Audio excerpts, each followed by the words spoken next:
Students, நம்ம இன்றைக்கி economics கிளாஸில் பார்க்க வேண்டிய topic third lesson producers equilibrium 3.10. Producers equilibrium அப்படின்னா உற்பத்தியாளர் சமநிலை அப்படிங்கிற டாபிக் தான் நம்ம இன்றைக்கி பார்க்க போகிறோம். Producer equilibrium implies the situation where producer maximize his output. அதாவது ப்ரொடியூசர்னா யாருன்னா உற்பத்தியாளர், ஒரு பொருளை உற்பத்தி செய்பவர். ஈக்குவலிபிரியம்னா சமநிலைன்னு அர்த்தம். உற்பத்தியாளர் சமநிலை, அதான் நிற்கும். அப்போ உற்பத்தியாளர் சமநிலை அப்படிங்கிறது என்னென்னு பார்த்தீங்கன்னா, இந்த சிச்சுவேஷன் ஒரு குறிப்பிட்ட சூழ்நிலையில், ஒரு குறிப்பிட்ட நிலையில் அந்த ப்ரொடியூசர் மேக்ஸிமைஸ் ஹிஸ் அவுட்புட், உச்ச உற்பத்தியை அடையக்கூடிய நிலை. அதுதான் பார்த்திங்கன்னா ப்ரொடியூசர்ஸ் ஈக்குவலிபிரியம். ஒரு உற்பத்தியாளர் மேக்ஸிமம் அதாவது அவர் விரும்பத்தக்க அளவில், அந்த உச்ச அளவில், அதிக அளவில் உற்பத்தியை அடையக்கூடிய ஒரு நிலை தான் பார்த்திங்கன்னா ப்ரொடியூசர்ஸ் ஈக்குவலிபிரியம் அப்படின்னு சொல்லுவோம். It also known as the optimum combination of the factors of production அப்படின்னு சொல்கிறாங்க. இது பார்த்திங்கன்னா combination of factors of production அப்படின்னா நம்ம உற்பத்தி காரணிகளுடைய உத்தம அளவுனா விரும்பத்தக்க அளவில் இருக்கக்கூடியது அப்படின்னு சொல்கிறாங்க. இது உற்பத்தி காரணிகளோட உத்தம அளவு அப்படின்னு இது அழைக்கப்படுது. In short, the producer manufactures a given amount of output with least cost of combination of factors with his given budget அப்படின்னு சொல்கிறாங்க. அதாவது என்ன சொல்கிறேன்னா, ஒரு உற்பத்தியாளர் என்ன சொல்கிறாங்கன்னா, அவங்கக்கிட்ட இருக்கக்கூடிய தொகையை வச்சுக்கிட்டு ஒரு குறிப்பிட்ட அளவு உற்பத்தி செய்யணும். அந்த உற்பத்தி செய்யும்போது அதுக்கான செலவு குறைவான செலவாக இருக்கணும் அப்படின்னு சொல்கிறாங்க. உற்பத்தி அதிகரிக்கணும், ஆனால் அதுக்காக செலவு குறையணும் அப்படிங்கிறது தான் சொல்கிறாங்க அப்படின்னு சொல்லலாம். அந்த பட்ஜெட்குள்ளார செலவு இருக்கணும்னு சொல்கிறாங்க. Optimum combination of factors implies the either. காரணிகளின் உத்தம அளவு குறிப்பிடுவது. அது என்ன சொல்கிறாங்க அப்படின்னு பார்த்தோம்னா, there is output maximization for given the inputs அப்படின்னு சொல்கிறாங்க. ஒரு குறிப்பிட்ட அளவில் உள்ளீட்டினை அதிகமாக பயன்படுத்தி அதிகபட்சமாக உற்பத்தி அதிகப்படுத்தும். நல்லா கவனிங்க. There is output maximisation. ஒரு குறிப்பிட்ட அளவு உள்ளீட்டில் அதிகபட்ச உற்பத்தியை பெறுவது. உள்ளீட்டின் அளவு வச்சுக்கிட்டு அதை வச்சுக்கிட்டு அதிகமாக உற்பத்தி செய்வது. ரெண்டாவது பார்த்தீங்கன்னா, there is a cost minimization for the given output. குறைந்த செலவில் அதிகமான உற்பத்தியை செய்யுது. ஃபஸ்ட்டு என்ன சொல்கிறாங்கன்னா, குறைவான உள்ளீடு, இன்புட் குறைவாக இருக்கும், அதை வச்சுக்கிட்டே உற்பத்தியை அதிகரிக்கணும். ரெண்டாவது குறைந்த செலவில் அதிகமான வெளியீடு கொண்டு வரணும் அப்படின்னு சொல்கிறாங்க. அடுத்த conditions for the producers equilibrium. உற்பத்தியாளர் சமநிலையை அடைய உள்ள நிபந்தனைகள் என்னென்ன அப்படின்னு கேட்குறாங்க. The two conditions that ought to be fulfilled for the attainment of producer equilibrium. ரெண்டு வகையான கண்டிஷன் சொல்கிறாங்க. ஃபர்ஸ்ட் ஒன் பார்த்தீங்கன்னா, இந்த isocost line must be tangent to isoquant curve. டேஞ்சன்னா அந்த வளைகோடு. சம அளவு செலவு கோடு சம உற்பத்தி வளைகோட்டிற்கு தொடுகோடாக அமைய வேண்டும், தொட்டு செல்ல வேண்டும் அப்படின்னு சொல்லலாம். சம அளவு செலவு கோடு சம உற்பத்தி வளைகோட்டை தொடுகோடாக அமைய வேண்டும். இது ஃபஸ்ட்டு கண்டிஷன். ரெண்டாவது கண்டிஷன் என்ன சொல்கிறாங்கன்னா, at the point of tangency the isoquant curve must be convex to the origin or MRTS LK must be declining. MRTS என்னது? Marginal rate of technical substitutes நம்ம நேற்று பார்த்தோம் இல்லையா? அது எல்கேங்கிறது எல்னா லேபர், கேனா கேபிட்டல், மூலதனம். அதாவது அந்த தொடுகோடுங்கிறது பார்த்திங்கன்னா சம உற்பத்தி வளைகோடு குவிந்து காணப்படணும் அப்படின்னு சொல்கிறாங்க. அதுவும் பார்த்தா எம்ஆர்டிஎஸ்க்கு இது குறைந்து செல்ல வேண்டும் அப்படின்னு சொல்கிறாங்க. அதோட குறைவாக தான் இருக்கணும் அப்படின்னு சொல்கிறாங்க. when the outlay and prices of two factors namely labor and capital are given, the producers attain equilibrium. இன்றைக்கி பார்த்திங்கன்னா நம்ம என்ன சொல்கிறாங்க, அதுக்கு கீழே டயக்ராம் கொடுத்துருக்காங்க. அதாவது என்ன பார்க்குறோம் அப்படின்னம்னா, லேபர் கேபிட்டல் இதை தான் நம்ம உற்பத்தி காரணிகளாக இந்த இடத்துல நம்ம எடுத்திருப்போம். Or least cost combination of factors is attained by the firm where the isocost line is tangent to and isoproduct curve. It is illustrated in the following diagram. அதாவது சம அளவு உற்பத்தி கோட்டினை சம அளவு செலவு கூட தொட்டு செல்லும். இது வந்து இந்த ரெண்டு கோடுகளும் வந்து எவ்வளோ எப்படி அமைஞ்சிருக்கு அப்படிங்கிறது இந்த டயக்ராம் மூலமாக நம்ம பார்க்கலாம். எக்ஸ் ஆக்சிஸில் பார்த்தீங்கன்னா யூனிட்ஸ் ஆஃப் லேபர் உழைப்பு, ஒய் ஆக்சிஸில் பார்த்தீங்கன்னா கேபிட்டல். இதில் பார்த்தீங்கன்னா என் இருக்கும். எம்மும் என்னும் இதாகிற இடத்துல அந்த கர்வ் ஜாயிண்ட் ஆகிற இடத்துல ஈகிற பாயிண்ட் இருக்கும். அதுதான் மேக்ஸிமம் என்ன சொல்லலாம் அவுட்புட், அதான் அந்த அந்த கன்சியூமர்னுடைய உச்சபட்ச அந்த என்ன சொல்லலாம் அவருடைய மனநிறைவு அப்படின்னு சொல்லுவாங்க, உற்பத்தியுடைய அளவு அப்படின்னு சொல்லுவோம். சரி பார்ப்போம். In the above the figure, profit of the firm or the producer is maximization at the point of equilibrium E. உழைப்பிற்கு பார்த்திங்கன்னா இந்த இடத்துல வந்து OM, அதாவது ஈங்கிற புள்ளியில் தான் என்ன சொல்லியிருக்காங்கன்னா ஒரு உற்பத்தியாளர் வந்து உச்சபட்ச அளவை அவர் உற்பத்தி பண்ணியிருக்காரு அப்படின்னு சொல்கிறாங்க. At the point of equilibrium, the slope of the iso cost line is equal to the slope of iso product curve. அதாவது பார்த்திங்கன்னா உற்பத்தி செலவு கோடும் சரி உற்பத்தி வளைகோடும் சரி ரெண்டுமே வந்து சமமாக இருக்கக்கூடிய புள்ளியில் தான் அவர் உச்சபட்ச லாபம் அடைகிறாங்க அப்படின்னு சொல்லலாம். Or the MRTS of labour for capital is equal, அதாவது லேபரும் கேபிட்டலும் சமமாக இருக்கக்கூடியது அப்படின்னு சொல்லலாம். Hence it can be stated as follows. அதாவது இது வந்து ஒரு ஃபார்முலா பைஸ் நமக்கு உழைப்பிற்கும் மூலதனத்துக்குள்ளே தொழில்நுட்ப பதிலீட்டு வீதம் அது வந்து விலை விகிதத்திற்கு எப்பயுமே சமமாக தான் இருக்கும்னு சொல்லலாம். MRTS is LK equal to PL by PK. Pனா விலைக்கு சமமாக இருக்கும். PL by PK அப்படிங்கிறது 10/30 அப்படின்னு நம்ம கொடுக்கும்போது அதை நம்ம டிவைட் பண்ணும்போது 0.333 அப்படின்னு கொடுக்குறாங்க. அது அந்த ரேஷியோவில் சமமாக இருக்குன்னு சொல்லிட்டு சும்மா ஒரு எக்ஸாம்பிள் கொடுத்துருக்காங்க.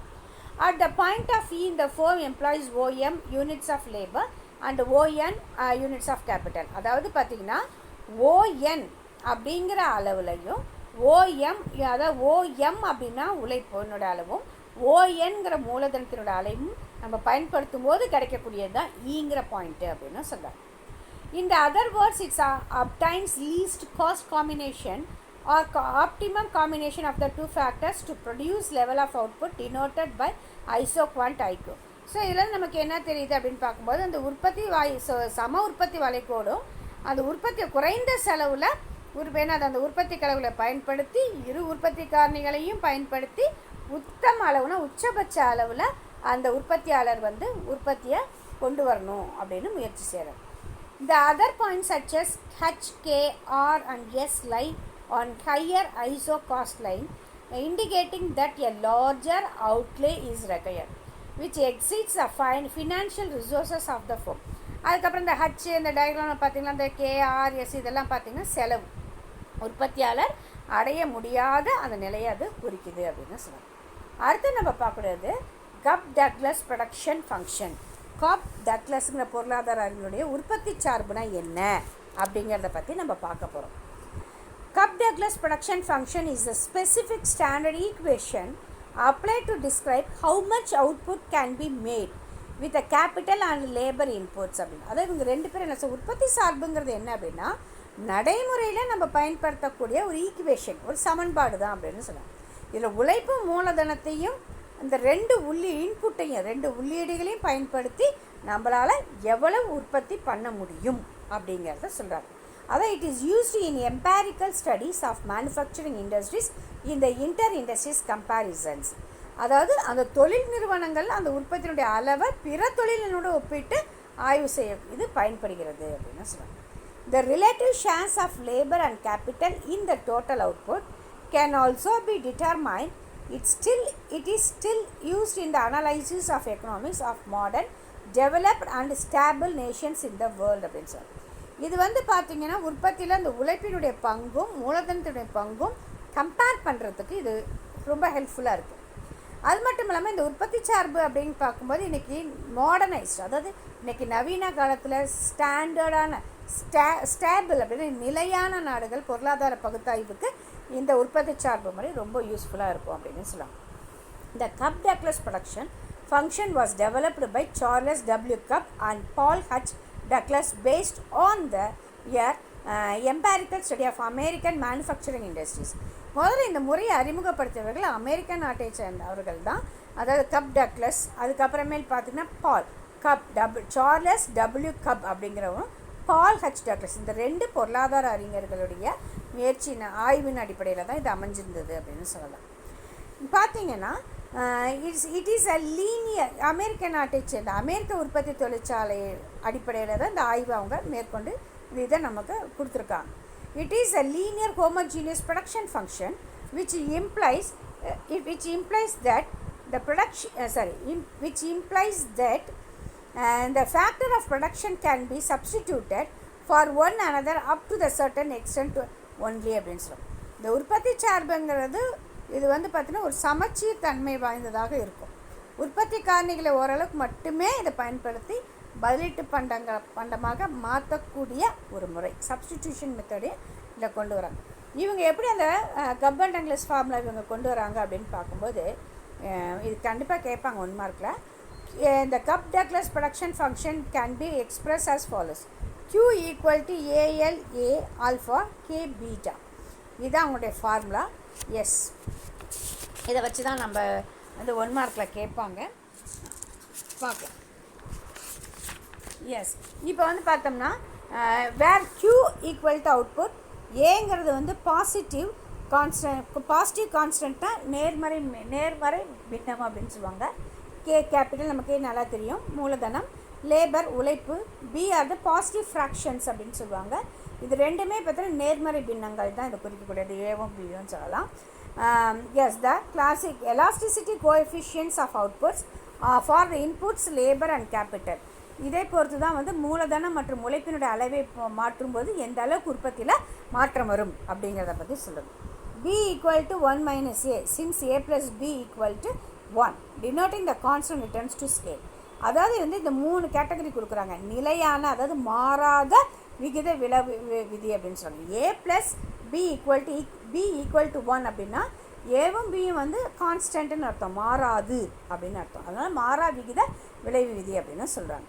For intensity can be measured by the ratio of B by A. இது எப்படி பின்னமாக நம்ம சொல்லியிருக்காங்க அப்படின்னு பார்ப்போம்.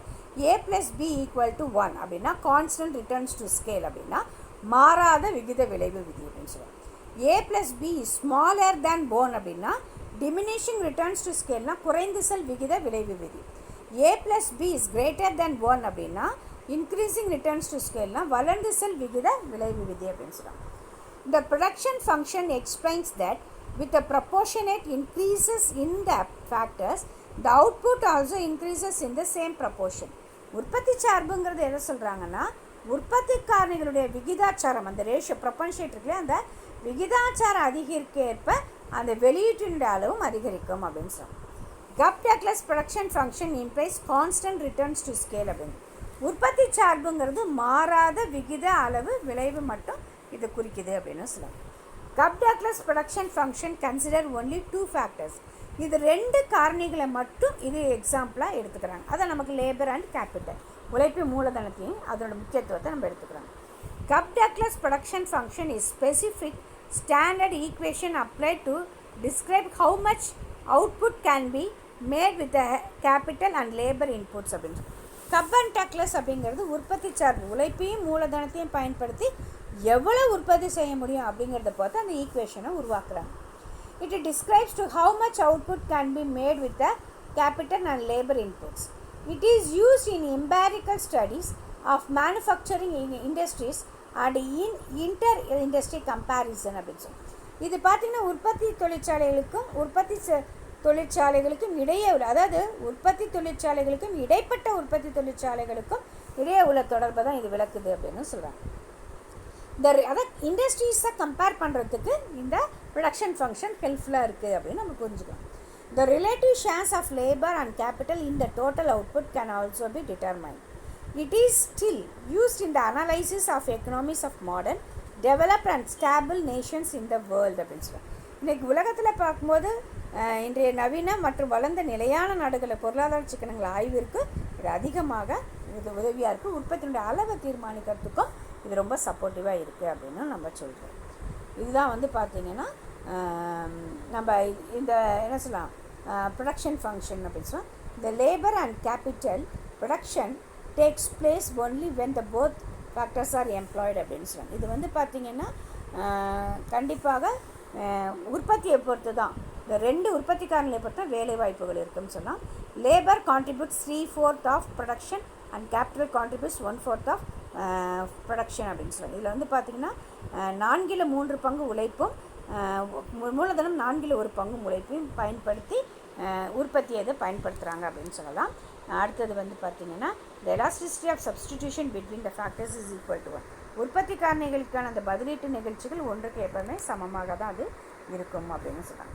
ஓகே ஸ்டூடெண்ட்ஸ், லா ஆஃப் சப்ளைங்கிறது நம்ம நெக்ஸ்ட் கிளாஸில் பார்க்கலாம். தேங்க்யூ.